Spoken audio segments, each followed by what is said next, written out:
noches a todos, sean bienvenidos a la edición del programa número 28 de A la Luz de su Palabra. Hoy con nosotros un invitado especial que ya hemos tenido aquí en otras ocasiones, Pastor Eli Rangel. Bienvenido, Gracias. Dios te bendiga. Esperamos que podamos compartir lo que hemos aprendido en esta lección titulada El extranjero dentro de tus puertas.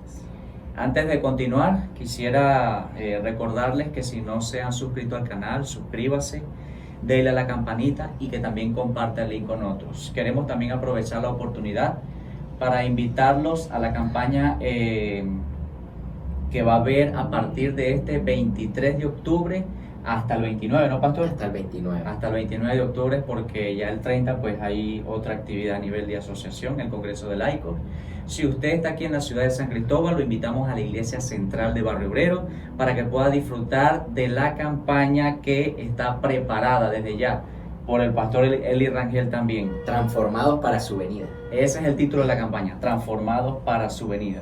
Así que están todos cordialmente invitados. Y sin más preámbulos, ya Pastor, vamos a orar. Oramos Sí. y comenzamos. Les invitamos para que puedan allí en sus lugares también elevar nuestras mentes a nuestro Dios y Salvador. Querido Padre y eterno Señor, estamos aquí una vez más, Señor, para ver los detalles de la lección de escuela sabática en esta semana. Permite que esta lección, Señor, la número 5, pueda darnos esa proyección, Señor, de lo que hiciste con el pueblo de Israel. También pueda ser nuestra enseñanza, puede ser esa parte que a nosotros nos toca por hacer en este tiempo tan difícil. Ayúdanos a mostrar tu amor, Señor, ayúdanos a demostrar que realmente te amamos, y así como lo has hecho, Señor, con este nuevo pacto, ¿no? en el Deuteronomio. Ayúdanos, bendice al moderador, al hermano Jorge, y que tú puedas, oh Dios, seguir dándole a él la fuerza, la motivación para llevar estos programas a través de las redes sociales. Gracias, Señor, te pedimos y te agradecemos en el nombre de Jesús. Amén. Muy bien, Pastor. ¿Estamos listos? El extranjero dentro de tus puertas. Vamos a hablar acerca de quiénes son esos extranjeros, quiénes eran en el pueblo de Israel y quiénes son ahora para nosotros, porque hay extranjeros también para nosotros hoy, aunque pertenezcan a nuestro mismo país. ¿No, aunque Pastor? estén en el mismo país. Aunque estén en el mismo en país. la misma casa. En la misma casa, sí, señor. Y lo que queremos hacer es, a través de esta lección, enfatizar el amor de Dios, que va mucho más allá, Pastor, del extranjero. Sí. El amor al prójimo, ¿ok? Porque el amor que Dios quiere compartir con las personas quizás ajenas de su pueblo va mucho más allá del amor, de querer compartir ese amor con los extranjeros, a las viudas, a los huérfanos, a las personas que quizás son... A los marginados, sí, pudiéramos decirlo así, utilizando quizás un término bastante despectivo, pero para poder más o menos transmitir el mensaje. Y bien, Pastor, en la introducción me llama la atención que toma parte de lo que fue la lección anterior, la lección 4 para ser más específico. Uno de los escribas, de los tantos escribas que rodearon a Jesús mientras estuvo aquí durante los 3 años y medio predicando el Evangelio, se le acercó a Jesús con una pregunta, ¿no? Y esa pregunta era que ¿cuál era el más grande mandamiento? ¿Ok? Y el Señor respondió de manera contundente, ¿no? Algo que él esperaba. Sí. Y Jesús fue mucho más allá de eso, porque él esperaba que el Señor le respondiera, el primer mandamiento es este: oye Israel, Jehová Dios, Jehová uno es. Y amarás al Señor tu Dios con todo tu corazón, con toda tu alma y amarás a tu prójimo como a ti mismo. Eso era lo que el escriba no esperaba que Jesús le respondiera, ¿no? Entonces, Jesús siempre iba más allá de lo que la gente le preguntaba. Jesús profundizaba en el corazón de ellos. Sí, tenía un panorama nítido, ¿no? De la mente, ¿no? Del corazón de aquel receptor o el escriba en quien está ahí. Así es. Y además de eso, hay que tener en cuenta que cuando Jesús miraba a las personas a los ojos, podía leer sus mentes como un libro abierto y entendía su necesidad espiritual. Sí. Jesús le decía exactamente lo que esa persona necesitaba escuchar, aunque no lo supiera. Sí, tremendo cuando Dios pues quiere dar un mensaje, ¿no? Como Él llega y nos dice lo que nosotros necesitamos. Y eso ocurre, ¿no? Cuando un predicador habla, cuando un expositor de la Biblia lo dice, y la persona también llega al momento de sentir, oye, pero me habló a mí, ¿no? Pero es Dios a través de la persona del Espíritu Santo quien guía al predicador, quien guía al expositor, para que usted pueda escuchar lo que realmente usted necesita. Así es. Y eso fue lo que hacía Jesús directamente, ¿no? A veces uno desea escuchar cosas y uno quiere escuchar cosas, ¿no? Pero finalmente Dios no solamente te termina diciendo Sí. algo que tú necesitas escuchar. Bueno, sí te dice lo que necesitas escuchar, aunque no lo sepas, O aunque no lo quieras. aunque no lo quieras. Más que todo el tiempo no queremos. Está bien. Y bueno, pastor, para pasar al primer punto, Sí. hablando de circuncidar vuestro corazón. Hablemos un poco, pastor, de aquel escenario donde el Señor mandó a Moisés a bajar de la montaña con las 2 tablas de piedras de la ley. Sí. Y pues allá abajo, luego de bajar de la montaña, él vio que el pueblo de Israel estaba en idolatría, ¿no? Y esto llenó a Moisés de indignación. Y ocurrió algo allí que es de carácter simbólico. Moisés tira las 2 tablas de piedra, las tablas de piedra se parten, como queriendo Dios enseñar a través de ese acto el simbolismo de que como el pueblo de Israel rompió el pacto, Sí. así Dios también rompía su pacto con ellos, ¿no? Demostrándole la certeza, ¿no? Del pecado en el cometido de Israel, como Dios le demuestra a su pueblo de que lo que estaban haciendo estaba muy mal hecho, estaba terriblemente mal hecho, y demostrándole, ¿no? Literalmente y simbólicamente ahora a nosotros de que le estaba dando una oportunidad también, ¿no? Estamos partiendo estas tablas de piedra como símbolo de su transgresión, como símbolo de lo malo que ustedes hicieron, pero hay una renovación. Lábrate ahora 2 tablas de piedra más. Le dijo a Moisés, lábrate ahora 2 tablas de piedra más y sube otra vez al monte. O sea, una nueva oportunidad, un nuevo comienzo para el pueblo de Israel. Y circuncidéis vuestros corazones. Ese era el pacto, ¿no? La renovación del pacto de Dios de circuncidar su corazón. Que eso tiene un trasfondo también, ¿no? Así es. Bueno, pastor, menos mal que Dios es el Dios de las segundas oportunidades, ¿no?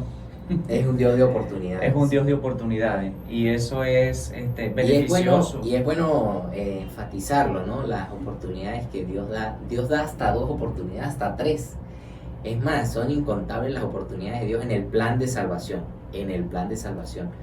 Porque Dios es misericordioso. Dios tiene misericordia de generación en generación, de año en año, desde el principio, en el presente y hasta el final de los tiempos. Dios tiene misericordia con nosotros y por eso Él nos da muchas oportunidades. Bueno, pudo haber desechado el pueblo en ese momento, Sí. pero no lo hizo. Lo pudo haber hecho. Pero no lo hizo. Razón, Dios es misericordioso, Dios te ama, Dios amó al pueblo de Israel y nos ama a nosotros tanto como a ellos. Así que, pastor, primera pregunta para debatir aquí. Atención ustedes televidentes, si desean compartir respuestas, preguntas, inquietudes, háganlo a través del chat que nosotros en la medida de lo posible les estaremos respondiendo. La pregunta dice así, pastor, ¿qué significado tiene en la vida moral renovar el pacto con Dios?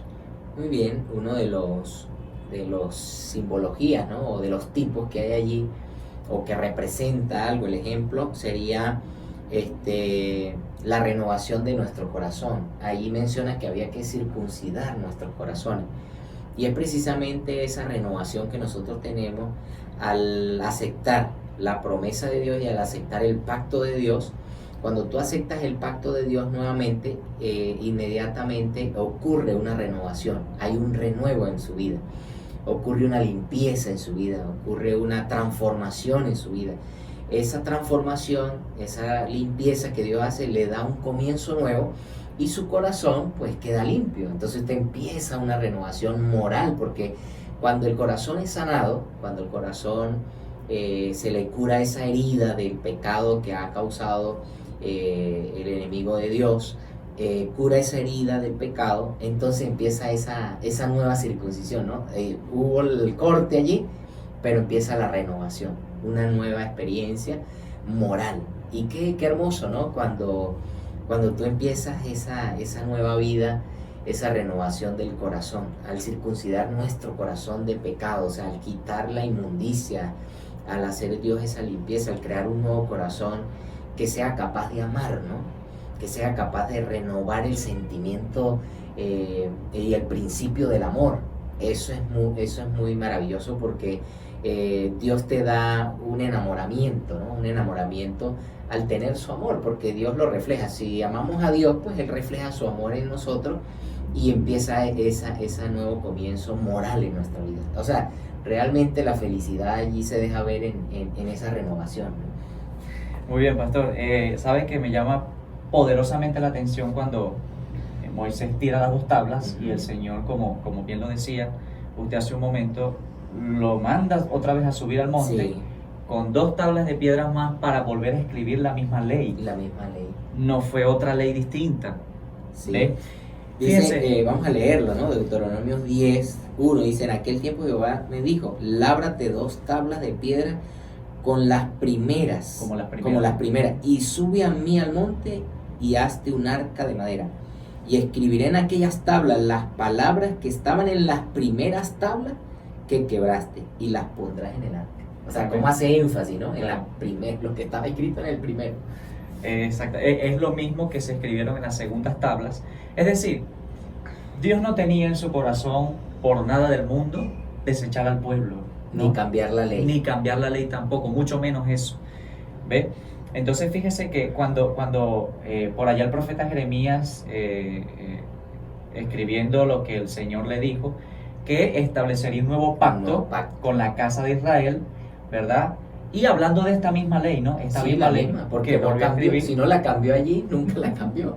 y nunca la El cambiará. Padre no la cambió, como decía un compañero. El Padre nunca cambió su ley, ni el Hijo tampoco, ni el Espíritu Santo lo cambió, porque Él es Dios. O sea, Él no puede, Él no tiene sombra de variación, no cambia. No es como nosotros, ¿no? Nosotros cambiamos. Tenemos una cara aquí en la cámara, pero en otro lado tenemos otra cara. Y no debe ser, el cristiano debe ser siempre cristiano, y el pueblo de Dios debe ser siempre el pueblo de Dios. Así es. Y bueno, enfatizando la cuestión de cuando el Señor les dijo que establecería un nuevo pacto con la casa de Israel, Ajá. pero escribiría la ley En su corazón. en sus corazones, en sus mentes. Y es interesante el hecho de que el Señor haga esto, porque de alguna forma se muestra allí y se deja ver que más allá de darle al pueblo la ley para que la cumpla, quiere escribirla en su corazón para que eso, o sea, para que la letra se transforme ahora en una experiencia de Sí. vida, pastor. Es una manera de explicar el Señor cómo debe estar. O sea, que la ley o el pacto de Dios es algo muy espiritual. Porque dice, será grabado en tu corazón y en tu mente. Y uno puede ver la física, o ver la medicina, o ver la salud, ¿no? Como un médico puede explicar la mente y el corazón, pero si tú llegas hasta ahí en un laboratorio, en un corazón, una mente, no vas a conseguir nada de un pacto grabado allí, letras ni nada, sino que es algo muy almático, ¿no? Muy espiritual y moral para nosotros, de que, o sea, hablando de esta dimensión para aquellos que son escépticos a la ley de Dios. O sea, la ley de Dios es algo que trasciende la existencia natural del ser humano. O sea, va mucho más allá de lo natural.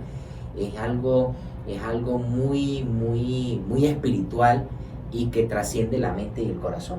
Y Dios quiere escribirla allí, o sea, que sea parte de nuestra vida, que sea parte de nuestro caminar, de nuestro vivir, que sea parte de nuestro estilo de vida.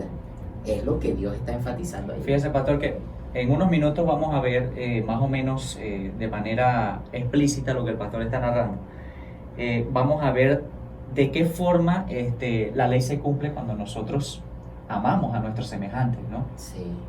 Entonces hay una sociedad entre una cosa, de hecho, en esencia la ley de Dios es amor. No tiene otra forma de carácter. Sí. ¿Ok? Y bien, vamos a pasar al siguiente punto. Amaréis al extranjero.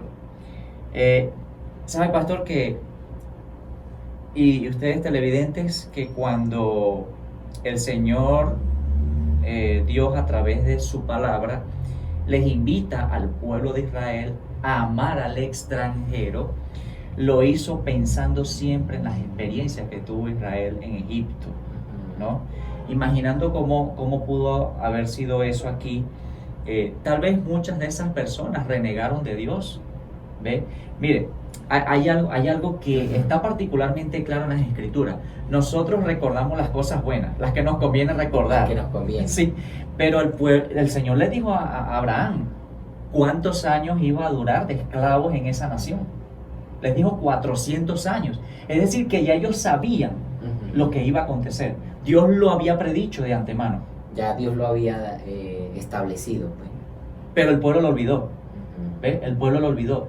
Y cuando el Señor dice algo, cuando el Señor revela algo, debería ser natural para nosotros recordarlo siempre. Y sobre todo cuando es una profecía y que es latente, ¿no? A los tiempos en cuando nosotros vivimos. No podemos darnos el lujo de olvidar lo que Dios nos dice. Esas personas, de alguna forma, muchos de ellos quizás renegaron de que Dios estuviera con ellos, porque para vivir semejante vida que ellos tenían, para vivir ese trago amargo que ellos estaban pasando en eso, y sobre todo en los últimos tiempos antes, previo a la liberación, oye, eso de alguna forma te hace dudar, ¿no? Y qué tremendo que, o sea, Dios le mostraba su amor y su misericordia, le mostraba sus manifestaciones poderosas, ¿no? Pero ellos, o sea, Dios le mostraba cómo los libertó, cómo los sacó, y aún en la esclavitud los conservó de una manera tal ahí en la tierra de Gosén, ¿no? Dice la Biblia. Y ellos, aún así, conociendo todos los prodigios de Dios, creían que Dios se había olvidado de ellos. Como que uno observa la historia bíblica sagrada y uno se da cuenta, pero esta gente ¿qué pensaba? O sea, hoy por eso es que dice, bienaventurado el que cree y no ve, ¿no? Porque nosotros hoy no hemos visto a Dios, pero esta gente casi veía a Dios, por no decir que lo vio, pero veía sus manifestaciones en el cielo, en la tierra, en los animales, en las criaturas, en la liberación, en todo, en la esclavitud, cómo Dios estaba ahí en su provisión, ¿no? Mostrándole su amor, pero parecía que, o sea, como que le entraba por un oído y le salía por el otro. Así es, bueno, y para también complementar la otra parte, había personas que sí eran devotas, pastor, definitivamente, porque el pueblo clamó al Dios que muchos pensaron que se había olvidado de ellos. Siempre va a haber un peñusco de gente, ¿no? Siempre va a haber un grupo de gente que se va a mantener al principio, ¿no? Al reconocimiento del Dios soberano, del Dios creador, como lo dice la lección, ¿no? Siempre va a estar ese grupo de que va a reconocer que Él es Dios, siempre. Él es el mismo ayer, hoy y por los siglos de los siglos. Amén. Bueno, la pregunta de este punto para debatir dice lo siguiente: ¿qué quiere Dios lograr en nosotros al enseñarnos a amar al extranjero? ¿Qué quiere Dios enseñarnos a nosotros? Bueno, es una pregunta bastante particular, ¿no? Porque nos compromete, nos envuelve. Yo creo que más bien de envolvernos nos implica, porque es el amor de Dios manifestado desde hace mucho tiempo, y cómo su pueblo hoy en día debe manifestarlo también. ¿Cómo te implica el aceptar a ese tipo de personas, ¿no? Al extranjero, amar al extranjero, no importando de qué raza sea, de qué nacionalidad, de qué creencia religiosa, de qué pueda tener en su mente, ¿no? Sino que nosotros podamos aceptarlo precisamente por ese pacto, por el amor. ¿Cómo nosotros deberíamos experimentar eso? ¿Cómo el pueblo de Dios debe experimentar eso? Bueno, de una manera real, ¿no? Con el amor de Dios. O sea, que el amor de Dios pueda estar en nuestra vida para nosotros aceptar y no hacer excepción de personas, sino más bien albergar ese tipo de personas para que ellos sean alimentados, sean provistos de la necesidad y nosotros le demos el pan, que es lo más importante, que es la palabra de Dios, y ellos puedan amar a ese Dios que nosotros amamos también. Sí, bueno, pastor, hay algunas cosas que quizás sea prudente recordar, ¿no? El Señor, cuando sacó al pueblo de Israel de Egipto, Él quería, bueno, Él lo habló en el capítulo 19 del libro de Éxodo. El Señor revela allí qué era lo que Dios quería con el pueblo. Sí, quería tener un encuentro personal con ellos. Y bueno, que ellos fueran su pueblo y Él ser su Dios, Dios para ellos. Dios quería que ellos fueran su especial tesoro, Sí. ¿ok? Y sobre todo los pueblos. ¿Con qué propósito? Bueno, con el propósito de que las demás naciones vinieran aquí, vinieran a copiar las obras que el pueblo de Israel hacía, pero obras de Dios, y que preparó desde antes de la fundación del mundo para que anduviéramos en ella. Ajá, Así correcto. lo revela la Escritura, ¿ok? Entonces, además de eso, pues, si Dios quería lograr, ¿no? Quería lograr algo con nosotros, con enseñarnos a amar al extranjero, este era también uno de sus propósitos. ¿Cómo nosotros, pastor, podemos complacer a alguien que no amamos? ¿Sí? ¿O cómo podemos nosotros hacer algo por alguien a quien no amamos? Sí. Es difícil. Israel tenía que aprender a amar al extranjero Sí. para poder hacer la obra que Dios esperaba de ellos. Y era un milagro de Dios, ¿no? O sea, que eso ocurriera en el ser humano o en ese tiempo ocurriera, pues es un milagro como sigue siendo ahora. Por eso nosotros estamos involucrados ahorita, Dios nos amonesta a esto, ¿no? Y nos hace participantes de amar a nuestro prójimo, porque definitivamente tiene que ser una obra del corazón. O sea, es una obra que Dios hace en el corazón para amar a alguien que nadie ama, ¿no? O tocar a alguien que nadie toca, o hablar con alguien que nadie lo escucha, tocarlo si está esa persona en una condición que no está como la nuestra, no está limpio, por ejemplo, está con llagas en su cuerpo, huele feo. O sea, es una cosa bastante desafiante, ¿no? El amor de Dios es muy desafiante porque sobrepasa todo entendimiento al llegar a eso, ¿no? Y se refleja de Deuteronomio, que es el segundo pacto de Dios, que reflejando el amor de Dios y cómo nosotros debemos también participar de esto, participar de amar al extranjero. Así es. Bueno, ¿por qué Dios quería que su pueblo amara al extranjero? Bueno, para empezar, Dios es soberano, es creador, ¿no? Y Dios amaba tanto a su pueblo como amaba también al extranjero, o sea, eran criaturas también. Sí. Dios esperaba que las demás naciones pues respondieran al llamado que les haría a través del pueblo de Israel como canal, ¿ok? Además de eso, bueno, siendo Dios creador de ellos también, Dios los amaba. Prepararse también para conocer a Dios, era indispensable que ellos aprendieran a amar al extranjero para que ellos pudiesen conocer el amor de Dios a través de su obra. Y ver la trascendencia de Dios, cómo Él se presenta, ¿no? Cómo Él viene a atender al ser humano. O sea, que no es un Dios que se aleja, que le dio cuerda al mundo y lo dejó así a la deriva, sino que es un Dios que trasciende, inmanente, se preocupa por el ser humano. Así es, así es. Está siempre cerca, pastor. Está siempre cerca. Siempre está cerca. Aunque lo creamos lejos. Así es, así es. Bueno, porque extranjero fuiste en Egipto. Aquí hablando,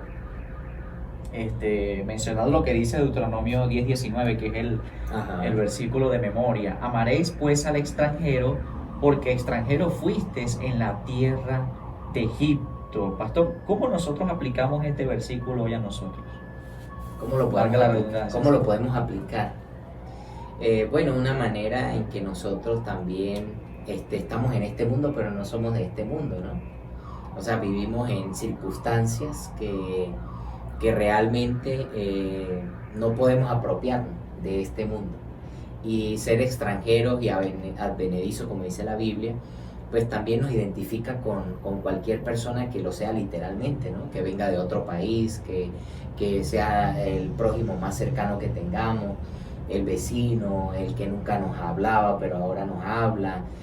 Ahora nosotros le damos un mensaje a ese vecino. O sea, Dios quiere pues de alguna manera que nosotros nos alleguemos, ¿no?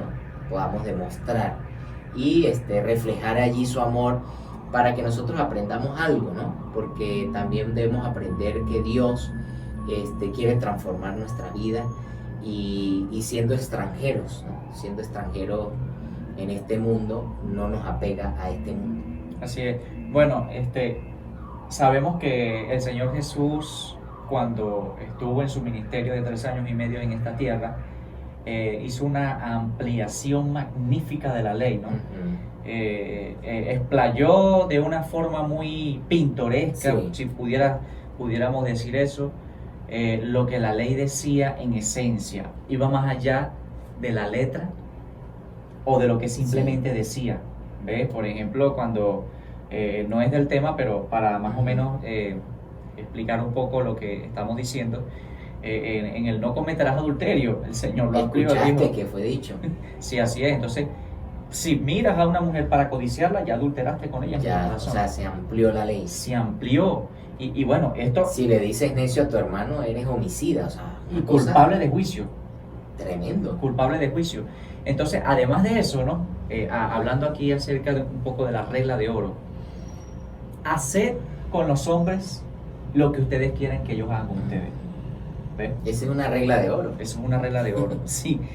Eso no podemos negar. Hagan lo que te gustaría que te hicieran a ti. Es así. Es así. Entonces, usted quiere sentirse amado, debe amar primero. Claro. Y por eso el mandamiento dice, Jehová uno es, amarás a Dios sobre todas las cosas y amarás a tu prójimo como a ti mismo. O sea, que nosotros debemos valorarnos. También implica la parte social allí, ¿no?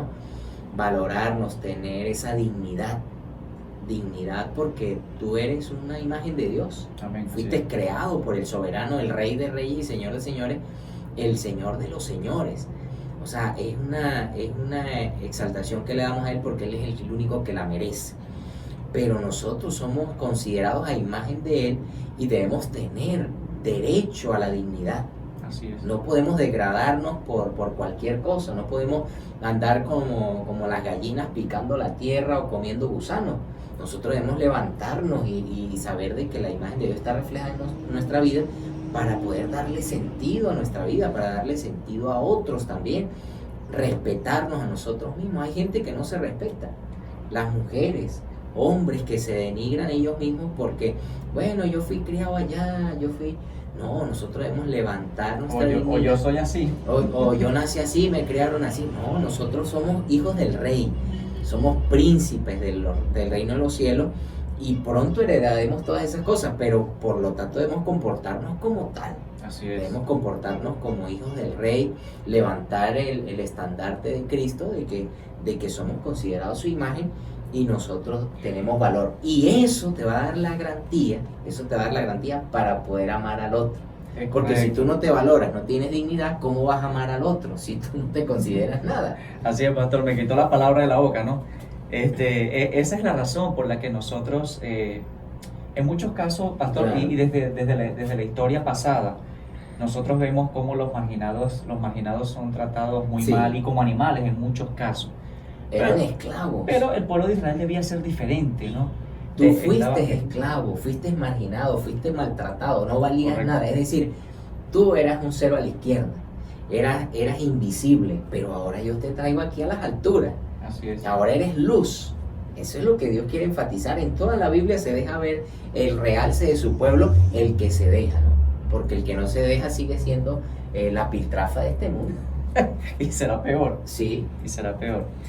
Así es. Bueno, pasando al otro punto que está muy asociado con juzgad justamente. ¿Juzgar es bueno o es malo? Depende del punto de vista, ¿no? Depende del contexto, ¿ok? Porque dice juzgad justamente, ¿no? Sí. Se redunda la frase. La palabra. La cuestión es que no, bueno, es malo cuando nosotros tomamos la posición de Cristo, ¿no? Cuando la posición que a Él le corresponde es usurpada, ahí traspasamos los límites del juicio. Sí. ¿Ve?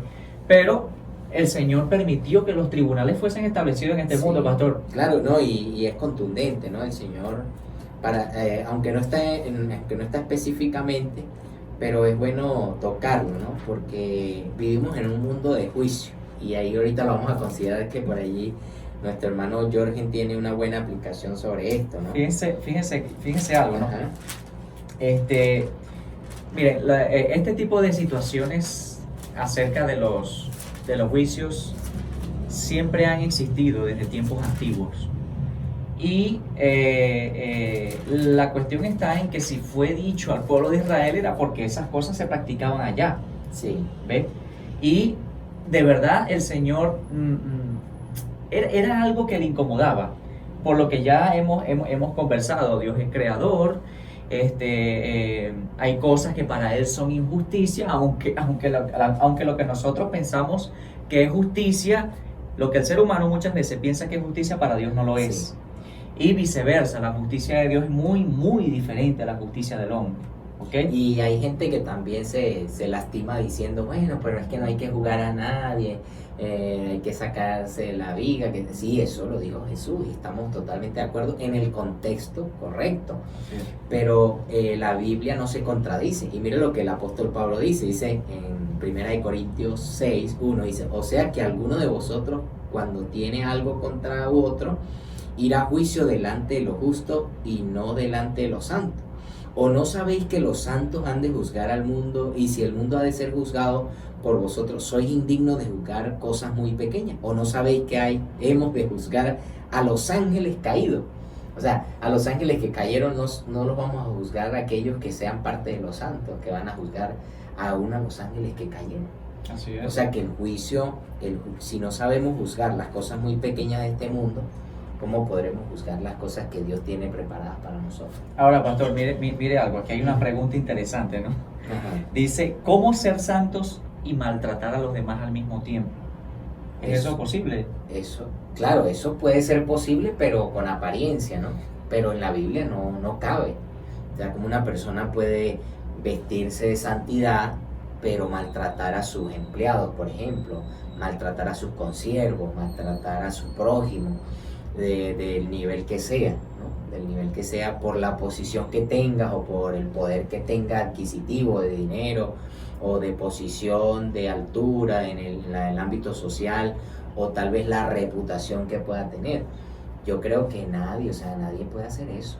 Claro, hay algo interesante allí, ¿no?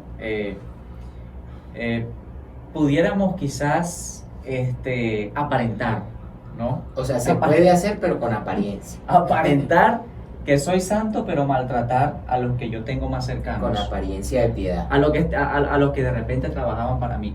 Y sabe, pastor, hablando un poco de la piedad, la Biblia condena fuertemente la apariencia de piedad. La fachada, pues. Sí.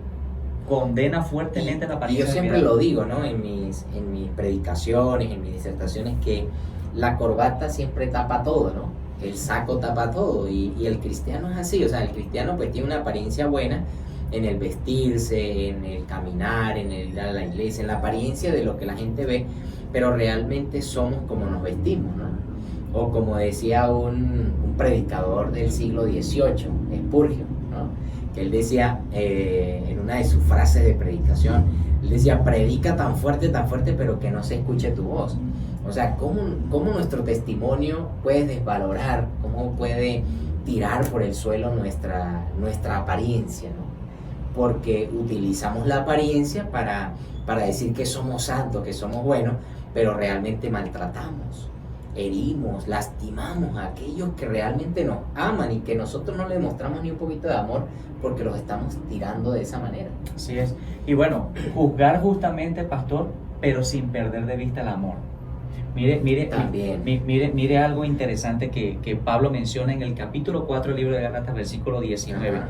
Dice, hijitos míos, por quienes vuelvo a sufrir dolor de parto, hasta que Cristo sea formado en vosotros. Tremendo eso. Y este texto también una escritora lo amplía, ¿no? Y Elena G. de White, ella dice que hasta que no sea reproducido el carácter de Cristo en nuestra vida, y es lo que dice aquí. Si aquí lo coloca en un lenguaje actual, dice hasta que Cristo sea formado en vosotros, hasta que el carácter de Jesús no sea formado en nuestra vida, pues imagínate, o sea, no va a haber ninguna búsqueda de Dios hacia nosotros, porque Él no nos va a buscar a nosotros a menos que nuestro carácter sea transformado. Así es. Y bueno, Juzgar justamente, recordemos, sin perder de vista el amor. Aquí Pablo obviamente ama a los Gálatas, Claro. los ama, con el amor del Señor los ama. O sea, yo voy a sufrir lo que esté dispuesto a sufrir, hasta dolores de parto si es necesario, hasta que el carácter de Cristo sea reproducido en ustedes. Sí, la justicia de Dios, lo correcto de Dios, es como ese lenguaje maravilloso que salió hace mucho tiempo en nuestra iglesia, que es una frase importante, ¿no? Porque dice que la justicia y el amor se besaron. Se besaron. Esa frase de que la justicia y el amor se besaron es de Dios solamente. O sea, Dios es el único que puede hacer que esa justicia se haga porque Él los ama. O sea, yo tengo que hacer justicia, porque si no la hago, yo no soy un Dios de amor. O sea, Dios muestra su amor porque Él es justo. Si Él no hace la justicia, si Él no hace lo correcto, si no hace lo que es lo verdadero, entonces no es un Dios de amor, es otro Dios, pero con otras características que no es el amor. Así es. Y bueno, ¿y cómo llamaría a Dios a practicar las cosas que practicó Cristo si de repente no lo haría, ¿no? Y estamos hablando de Deuteronomio, ¿no? O sea, que el amor de Dios, porque nos dice, no, es que Dios en el Antiguo Testamento era un tirano, Dios en el Antiguo Testamento era un justiciero, Dios en el Antiguo Testamento era un vengativo. No, Dios es el mismo Dios de ayer, hoy y siempre. Él ama a su pueblo, amó a sus consiervos y sigue amando en el presente y sigue amándolos en el futuro. Lo único que tú te atienes a que tú deseches el plan de Dios, la ley de Dios, y Él te juzgue de acuerdo a su amor. Así es, bueno, ese mismo Dios al cual quizás muchos dicen que fue vengativo y todo, fue el mismo Dios que dijo, en el mismo tiempo, yo Jehová no cambio. No cambio. Por eso, hijos de Jacob, ustedes no han sido consumidos. Es decir, yo todavía los amo. ¿Ves? Correcto. Yo todavía los amo. Es decir, Dios ha sido un Dios de amor desde los tiempos de la eternidad. Y que en el Antiguo Testamento se puede mostrar un Dios que, bueno, vamos a tomar la ciudad tal, y mataba a todas las personas, pero era un Dios justo. Así es. ¿Por qué? Porque ellos no atendían. Dios siempre mandaba un profeta a ese pueblo antes de que hacer cualquier cosa, pero no atendían. Él decía, pues tenemos que limpiar esto, tenemos que hacer un barrido, ¿no? Y eso es lo terrible. Está bien, así es. Eso es lo terrible. Bueno, siempre en los tribunales, pastor, hay actos de preferencia, ¿no? A las personas que generalmente tienen dinero son las que mejor son tratadas. ¿Ve? En las naciones circundantes al pueblo de Israel estas cosas se practicaban. El marginado era denigrado, ¿sí? Simplemente porque no era visible o no era alguien importante, o porque no tenía el dinero, ¿no? Para poder ser importante en medio de la sociedad. Realmente el que no tenía dinero no tenía justicia. Así es. O sea, porque la justicia se compraba. Igual hoy en día. Yo creo que estamos viviendo un tiempo donde la justicia humana, el sentido de la justicia es por el dinero. O sea, realmente, si no hay dinero, no hay justicia. Así vas es. preso. Y bueno, pastor, ¿cómo por ejemplo, para también incluirlos a ustedes, cómo tratarían a ustedes, siendo de la iglesia, una persona que de repente llega toda harapienta, ¿no? Con las ropas rotas, maloliente, y una persona que llega bien vestida, que huele bien, que usa buen perfume, ¿no? ¿Qué asiento le daríamos nosotros a esas dos personas? ¿Le daríamos un asiento? La primera banca o los primeros asientos. Es correcto.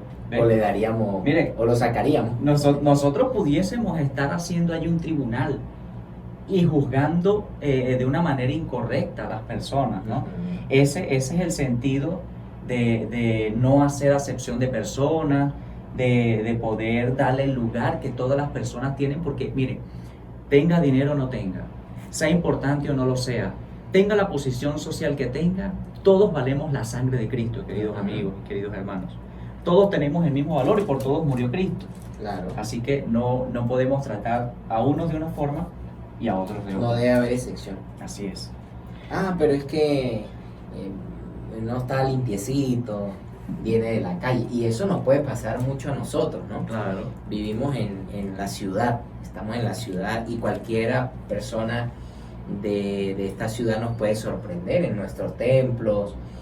Aquí hay muchos templos muy bonitos, ¿no? y que entre un tipo de persona de esta, nosotros también debemos demostrarle amor, o sea, no rechazarlo, sino ver qué necesidad le podemos cubrir en el momento. Esa persona pudiese, con esa nota de amor que le demos allí, pudiese cambiar su vida, o pudiese volverse una persona que tal vez marginada más, ¿no? O lo tiramos al barranco o lo rescatamos, ¿no? Así es. Y es lo fuerte. Así es. Y bueno, para ya ir culminando el tema, religión pura ante Dios. ¿Sabe, pastor, que me llama poderosamente la atención este texto, Mateo 5:42, ¿no? Dice, al que te pida, dale, y al que quiera tomar de ti prestado, no se lo rehuses. Esto en el sentido de que, bueno, habían personas con grandes necesidades en el pueblo de Israel. Y esto se repite en Deuteronomio, de una manera quizás un poco más detallada. Sí. Y el Señor aquí lo amplía, ¿no? Porque allá, si quiere, vamos a la cita para que más o menos leamos allí, Deuteronomio capítulo 24. Deuteronomio capítulo 24. Versículo 10. Correcto, versículo 10 en adelante. Si lo tiene allí, Sí, pastor, cuando tiene 15. entregares a tu prójimo alguna cosa prestada, no entrarás en su casa para tomarle prestado. Te quedarás fuera y el hombre a quien prestaste te sacará la prenda. Y si el hombre fuere pobre, no te acostarás reteniendo aún su prenda. Sin falta devolverás la prenda cuando el sol se ponga, para que pueda dormir en su ropa y te bendiga. Y te será justicia delante de Jehová tu Dios.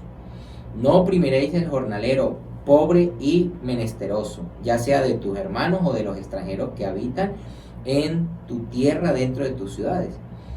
En su día le darás su jornal y no se pondrá el sol sin dárselo, pues es pobre y con él sustenta su vida, para que no clame contra ti a Jehová y sea en ti pecado.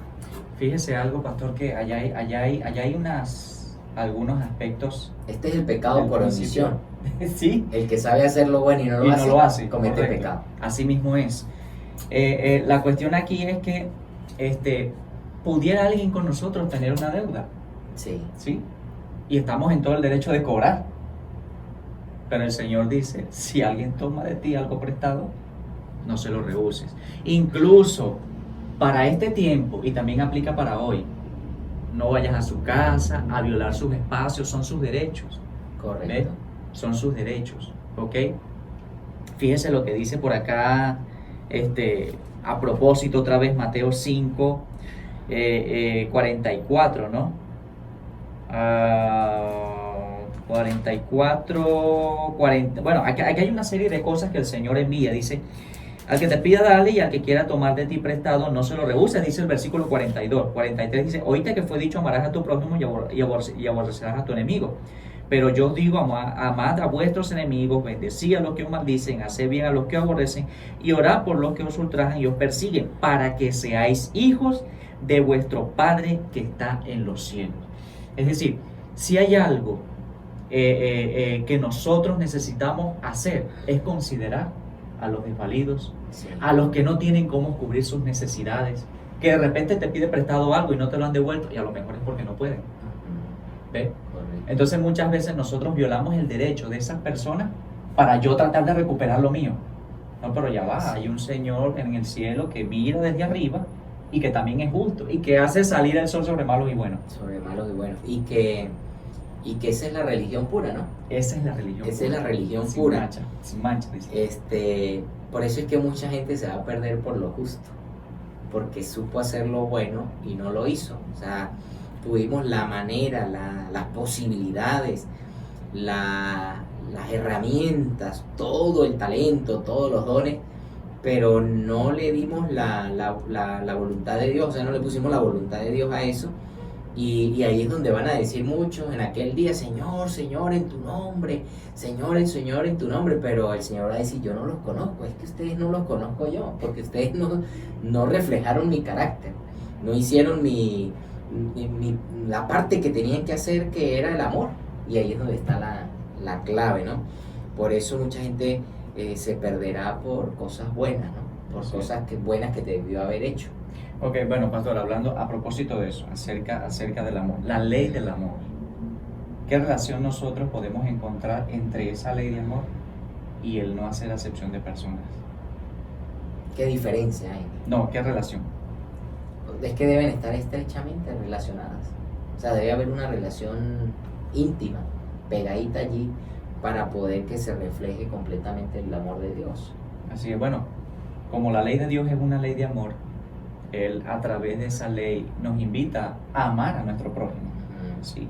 Y amar a nuestro prójimo va mucho más allá de honrar a papá y a mamá, de no cometer adulterio, de no codiciar las cosas de nuestro prójimo, de no levantar falso testimonio o de no hurtarlo de nuestro prójimo. Es hacer o es no hacer acepción de personas. Como lo habíamos dicho. Ahí está. El resumen de esta lección está centrado en eso, en que nosotros, el pacto de Dios, el pacto moral de Dios es amar a su prójimo. Así es. Amarlo como a ti mismo. Así es. O sea, es recuperar la dignidad del ser humano en la imagen de Dios. Es recuperar la imagen del ser humano, es recuperar la dignidad del ser humano en la imagen de Dios. Amén. Así es. Es una frase bastante importante, ¿no?, que sale de estos textos porque Dios quiere levantarnos. Dios quiere que realmente sintamos un corazón quebrantado, ¿no? Un corazón que sea capaz de amar, que sea capaz de sentir, que tenga sentimientos de pureza realmente en un mundo injusto, un mundo terrible como estamos viviendo. Así es. Y bueno, en resumen, no seamos como el címbalo que retiñe en el metal, pastor. ¿Sí? Sí. Que nada es. El amor es la capacidad, el principio que Dios ha colocado y que viene de Él, ha colocado en el ser humano para que nosotros podamos compartirlo. El amor no puede compartirse a sí mismo. De hecho, no. Si usted mira, por ejemplo, el Consejo de Paz, la Trinidad es una sociedad. ¿Ve? Sí, Es una sociedad, es un amor. Un vínculo de amor. ¿Ve? Dios creó a sus seres para amarlos. Y queremos animarles, hermanos, a que podamos buscar ese amor de Dios para reavivar todo. El amor trasciende, ¿no? El amor va, el amor viene, el amor sube, llega hasta donde nadie va, porque viene de Dios. Y Dios es un Dios que hace lo posible y lo imposible de las cosas. Pero ese amor debe estar en nuestros corazones y yo lo digo porque es un sentimiento encontrado, tal vez, ¿no? El pueblo de Dios en este tiempo necesita recuperar ese amor profético, ese amor que tenía la primera iglesia, ¿no? Y que se ha perdido en el tiempo, que nos hemos vuelto muy distantes, nos hemos vuelto muy abstractos en la religión, muy litúrgicos, que creemos que amamos a Dios porque nos damos 3 golpes en el pecho y porque estamos 2 horas en la iglesia el sábado o el domingo. Y no es correcto pensar así. Yo creo que todos deberíamos reflexionar en esta lección y poner a Dios, ese único Dios que nos da su amor, que es un principio que es un motor, ¿no? Un motor que nos impulsa a seguir adelante y que usted y yo se nos ha entregado. Y le queremos animar, Jürgen también, para que nosotros podamos reflejarlo, porque es difícil. Lo digo así, quebrantado un poco en el sentido sentimental, porque se ha perdido bastante. Así es. Y bueno, a eso estamos llamados, queridos amigos y hermanos, y hasta aquí hemos llegado con el repaso de la discusión de la lección de esta semana, lección 5, que recordamos titulada El extranjero dentro de tus puertas. Esto ha sido todo, pastor. Con una oración culminamos. Sí, vamos a orar entonces para agradecer a Dios primeramente por su gran amor. Nuestro Padre y cariñoso Dios, te queremos alabar, Señor, y adorar porque solamente tú lo mereces. Tu palabra nos muestra, oh Dios, que tú eres un Dios de amor. Y el que no ama no ha conocido a Dios, porque Dios es amor.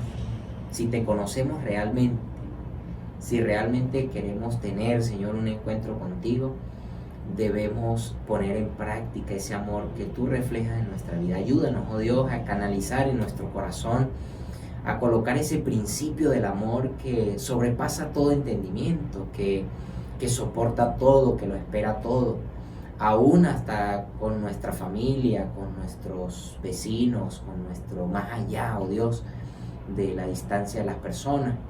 Nosotros podamos brindarle simpatía, ternura, cariño, porque ese es nuestro Dios.